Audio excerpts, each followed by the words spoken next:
Hello everybody, back here again for part 6 of my idiot's guide to how to build a cheap or free shed.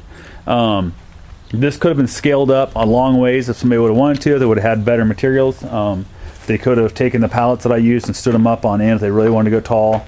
They could have built it square. If you come across larger pallets, you could have easily laid 2 of these big ones side by side and double the size of this shed. There's plenty of slope here that even with these 2 pallets stacked up and 1 pallet on the other end, you would have had plenty of slope even if it was twice this wide. So I did end up running my metal lengthwise. We're not sure if we're really going to be able to show up there or not. It's not the way it should run for snow removal and getting it slide off, but this roof is definitely sloped enough. I don't have any concern about it.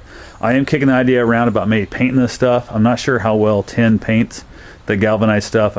If I need to go and hit it with wire brush or maybe even hit it sander or whatever I'm doing. But a couple things that I don't like about it. You can see that I have these bottom panels here. I started at the top and worked my way down because I wanted the gap to be at the bottom. I had enough tin. I actually went ahead and installed the full bottom piece on. It's actually touching the ground all the way down, overlapped about 6 inches. So I had plenty of metal. I could have ran it up to the top, and I might pull it off and replace it.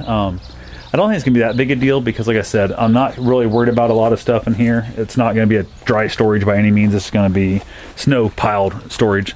This side right here, I did actually put my top piece up first, but then I left it loose, tucked the bottom one up underneath it, and went from there. I left this metal right here smooth with the wood. That side over there I did extend out. I'm hoping to put a big 4x4 post there to make a hinge door on is my goal, and then I'll tip over here. I didn't want the metal out here because this is a really tight walkway between my house and my shed. I did also roll this little corner right here over that was super sticking out, super sharp. I just folded over with my thumb. It helped quite a bit. I also might come in and throw a board up underneath this whole thing to support it, but I'm not too concerned. Plenty of overhang here. The metal does run down to the bottom of the pallet, so it's not a concern there. These both ends I end up cutting off with my jigsaw with a metal cut blade in it. It's not perfectly straight, it's not great, but it's good enough for what it is. The metal overhang here, I left quite a bit of an overhang. I just didn't really feel like cutting it off because getting up top there is a real pain in the butt and it doesn't hurt anything. So my thought is I might make a couple brackets and mount off here and maybe hang a bird feeder or 2 up underneath there to kind of use the overhang to keep the rain and snow off the bird feeder, and it'd be easy to get to. I can just walk right up here to the edge of my driveway once my pallets are out of the way and refill my bird feeder from there. So that'll work out nice. You can also see around here is a little bit of a gap where that metal was warped really bad and it wasn't straight. Actually it split right here. I didn't notice it until I had it halfway up. I'd already cut the top edge off and all that, and it was a pain in the butt. So not concerned about it. I might throw some great stuff in there. I might not. Like I said, it's not a real big deal.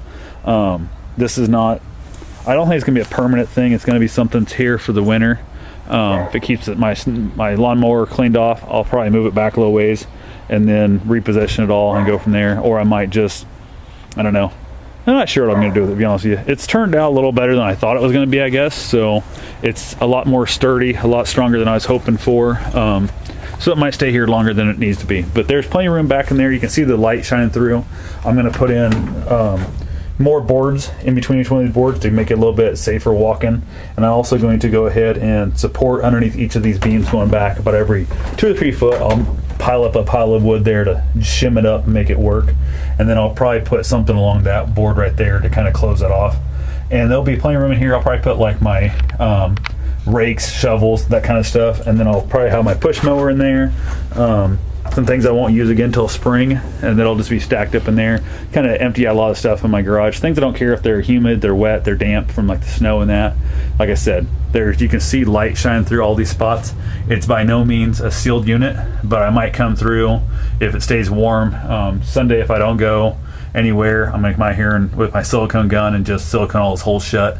I've got a bunch of silicone from Menards that was free after rebate, so it's also something I have that won't cost me any money to actually use. So all the thing I've paid for so far in this is time, of course, gas, going and getting all this stuff, which is actually quite a bit of money in gas. I kind of started thinking that up, and I'm like, there's quite a few trips here in this between 10 and all that stuff, but I would say I've got, I don't know, maybe a pound of screws at the most. So I got at most a pound of screws in this thing, so hardly no money at all so far. Super happy the way it turned out, And if you guys have any questions, feel free to hit me up, leave me a comment underneath, and I'll be glad to answer them.